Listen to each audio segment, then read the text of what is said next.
Assalamualaikum warahmatullahi wabarakatuh. Perkenalkan, saya Maya Bunga Kurnia dari Fakultas Ekonomi dan Bisnis Islam, Program Studi Perbankan Syariah.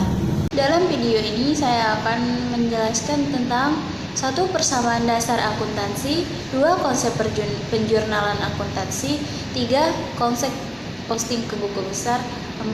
Laporan keuangan. 1. Persamaan dasar akuntansi.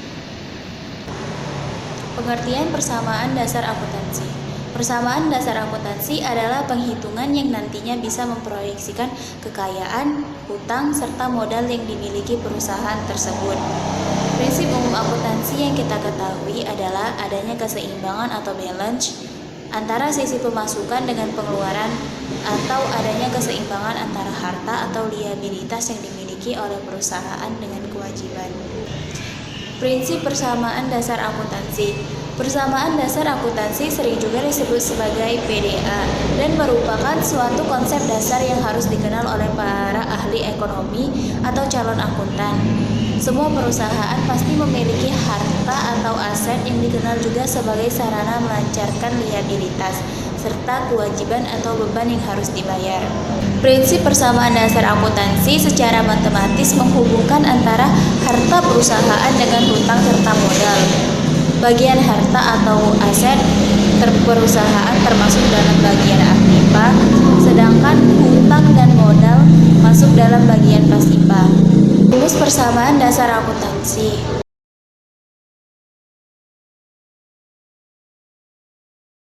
Manfaat persamaan dasar akuntansi.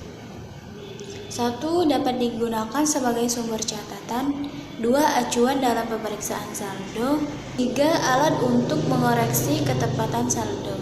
Komponen dalam persamaan dasar akuntansi. Komponen dalam persamaan dasar akuntansi yaitu 1. Akun aset. Istilah aset kita kenal sebagai suatu sumber daya yang dimiliki oleh perusahaan untuk menjalankan berbagai aktivitas bisnis pada periode akuntansi tertentu. Aset bisa juga disebut dengan harta atau kekayaan perusahaan terkait yang nantinya bisa digunakan untuk menjalankan visi serta misi perusahaan. 2. Akun kewajiban atau liabilitas. Akun kewajiban atau liabilitas merupakan jenis akun yang berisi tanggung jawab perusahaan terhadap pihak tertentu. Akun ini juga bisa berisi berbagai kewajiban perusahaan yang timbul akibat suatu peristiwa di masa lampau. Contohnya, kewajiban yang timbul akibat hutang perusahaan untuk mencari modal. 3. Akun ekuitas. Akun ekuitas merupakan akun modal yang merupakan sisa kepentingan perusahaan setelah dikurangi dengan kewajiban. Singkatnya, bagian ekuitas diisi dengan sisa nilai modal setelah dikurangi dengan kewajiban. Dengan begitu, kedua bagian dari aktiva serta pasiva bisa memperoleh nilai yang seimbang. Pengaruh transaksi keuangan terhadap persamaan akuntansi. Pengaruh transaksi keuangan terhadap akuntansi yaitu 1. Mempengaruhi bagian aktiva atau pasiva, 2. Menambah atau mengurangi salah satu sisi, 3. Penambahan pada suatu sisi.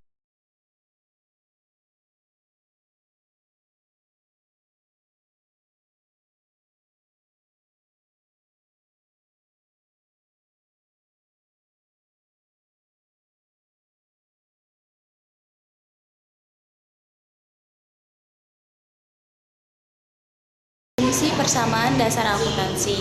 Fungsi persamaan dasar akuntansi yaitu untuk menghitung posisi keuangan dalam perusahaan.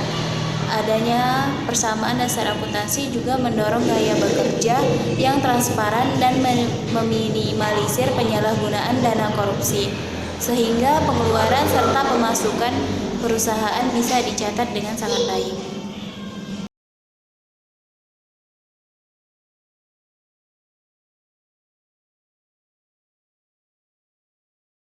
Isi dari tabel persamaan dasar akuntansi. 1. Kolom tanggal.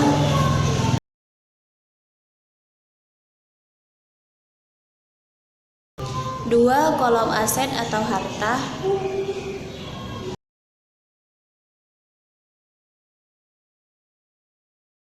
3. Kolom liabilitas.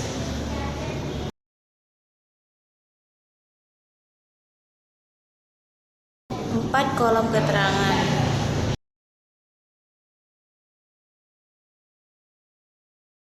Dua, konsep dasar akuntansi. Konsep dasar akuntansi adalah landasan yang berlaku umum sehingga diperoleh suatu kesatuan analisis, pandangan, dan pendapat baik oleh penyaji informasi keuangan maupun pihak-pihak yang memerlukannya. Konsep dasar dalam akuntansi yaitu 1. Dasar cash.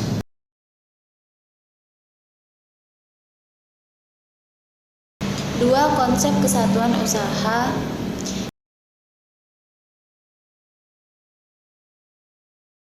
3. Kesinambungan.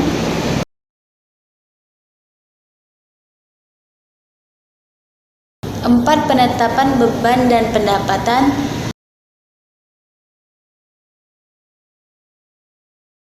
5. Harga perolehan.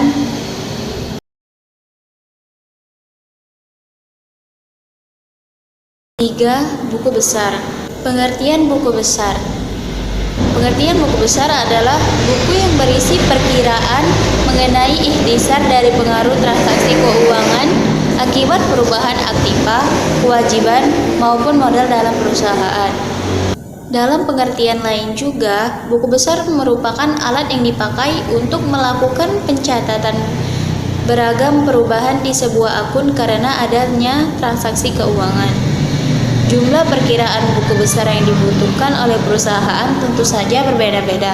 Hal ini disebabkan karena ada beberapa faktor yang meliputi jenis kegiatan keuangan dan kekayaan perusahaan, informasi yang diperlukan perusahaan, serta volume transaksi. Fungsi buku besar. Fungsi buku besar yaitu menjadi bahan dan informasi dalam penyusunan laporan keuangan. 2. Untuk dasar penggolongan dari transaksi yang sudah tercatat pada jurnal. 3. Untuk alat menggolongkan data keuangan dan bisa mengetahui jumlah maupun keadaan rekening atau akun. 4. Untuk alat meringkas data transaksi yang sudah tercatat di dalam jurnal umum. Macam-macam buku besar. Macam-macam buku besar yaitu 1. Buku besar umum atau general ledger. 2. Buku besar pembantu. 3. Buku besar pembantu piutang usaha. 4. Buku besar pembantu utang. 5. Buku besar kreditor atau creditor ledger. 6. Buku besar debitur. Bentuk-bentuk buku besar. Bentuk-bentuk buku besar yaitu 1. Buku besar berbentuk T. 2. Buku besar berbentuk skontro. 3. Buku besar berbentuk stapel. Cara posting dari jurnal ke buku besar yaitu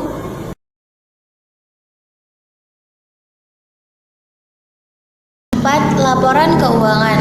Laporan keuangan adalah catatan informasi keuangan suatu perusahaan pada suatu periode akuntansi yang dapat digunakan untuk menggambarkan kinerja perusahaan tersebut. Laporan keuangan merupakan bagian dari proses pelaporan keuangan di mana biasanya sering dilakukan audit oleh lembaga pemerintah, akuntan, firma, atau lembaga lainnya dengan tujuan untuk memastikan akurasi dan untuk tujuan pajak, pembiayaan, atau investasi. Laporan keuangan yang lengkap biasanya meliputi 1. Laporan posisi keuangan atau neraca. 2. Laporan laba rugi atau komprehensif.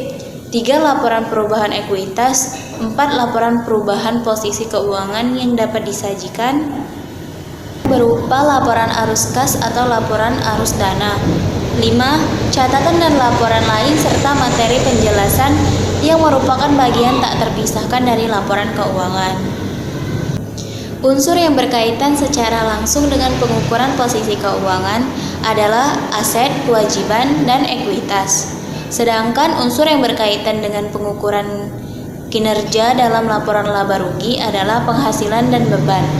Laporan posisi keuangan biasanya mencerminkan berbagai unsur laporan laba rugi dan perubahan dalam berbagai unsur neraca. Fungsi laporan keuangan. Laporan keuangan digunakan oleh investor, analisis pasar, dan kreditor untuk mengevaluasi kesehatan keuangan dan potensi pendapatan perusahaan. 3 laporan keuangan utama adalah neraca, laporan laba rugi, dan laporan arus kas. Komponen laporan keuangan. Menurut standar akuntansi keuangan yang berlaku di Indonesia, laporan keuangan lengkap terdiri dari 5 jenis laporan, yaitu laporan laba rugi, laporan perubahan modal, laporan posisi keuangan atau neraca, laporan arus kas, dan catatan atas laporan keuangan. 1. Laporan laba rugi. Laporan laba rugi atau income statement atau profit and loss statement merupakan laporan keuangan yang berfungsi untuk menilai kinerja keuangan, apakah perusahaan mengalami keuntungan atau kerugian pada suatu periode akuntansi.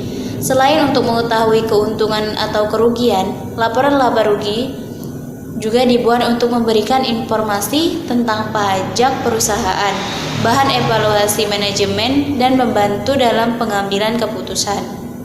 2. Laporan perubahan modal. Laporan perubahan modal adalah laporan yang menggambarkan perubahan baik berupa peningkatan atau penurunan aktiva bersih selama satu periode. Pada saat awal pendirian perusahaan, sebagai pemilik perusahaan pasti menyetorkan modalnya. Selama beroperasi, tentu saja modal awal akan berubah sesuai dengan kinerjanya. Misalnya, jika pada periode berjalan perusahaan mengalami kerugian, maka modal akan berkurang. Sebaliknya, jika perusahaan mengalami keuntungan, maka modal akan bertambah. 3. Laporan posisi keuangan. Seperti namanya, laporan posisi keuangan atau neraca atau balance sheet merupakan laporan keuangan yang menunjukkan posisi dan informasi keuangan sebuah perusahaan. Dalam laporan neraca, kita akan melihat informasi tentang aset, kewajiban, dan modal perusahaan secara lengkap dan rinci. Dengan kata lain, elemen dalam laporan neraca hanya 3 akun tersebut. 4. Laporan arus kas.